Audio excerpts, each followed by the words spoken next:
quand on est des enfants comme nous, là, on a un problème qu'on appelle un conflit de loyauté. On a de la difficulté, des fois, même envers ceux qui n'ont pas été fins. On a tendance à les protéger parfois. On a un conflit de loyauté.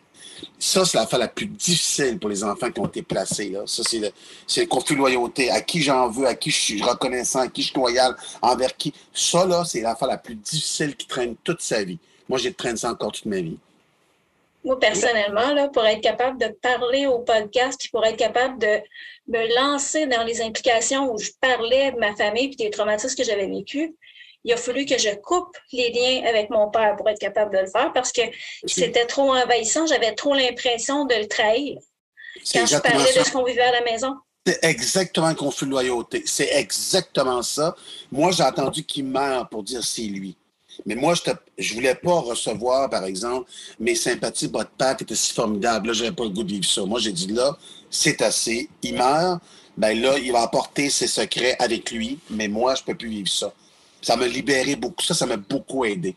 J'ai juste dit c'est lui, puis j'ai arrêté d'en parler. J'en parlerai plus jamais de ma vie, mais ça m'a libéré. Mais un conflit de loyauté, il faut que tu fasses une coupure parce que sinon, tu veux protéger tout le monde. Puis quand tu veux protéger tout le monde, tu ne te protèges pas toi. Puis tu traînes ça toute ta vie. C'est ça un conflit de loyauté. Il y a un bel exemple, C'est ça. Maggie.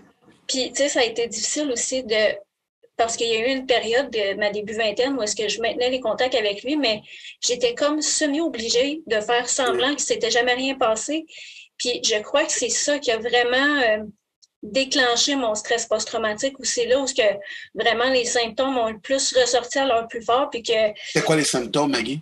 les symptômes, c'est que j'avais l'impression qu'il y avait des situations que j'avais vécues dans l'adolescence, que j'étais en train de revivre. Bien Fait sûr. que, mettons, quand je retournais à la maison familiale où j'ai vécu tout ça avec mon père qui commençait à lever le ton, mettons, dans une discussion, Tout mais revenir. là, la réaction de stress redevient ce qu'elle a été envahissante. Puis quand je retournais chez moi, ben, je n'avais pour à peu près 2 semaines à m'en remettre, où est-ce que ma santé mentale était complètement déglinguée. Puis j'avais déjà des problèmes de consommation étant adolescente. Fait que, tu sais, quand ça a commencé à revenir, ben, j'ai replongé dans la C'est toxicomanie. pourquoi? Parce que la toxicomanie, c'est un médicament. Ça C'est s'appelle ça. automédicamenté.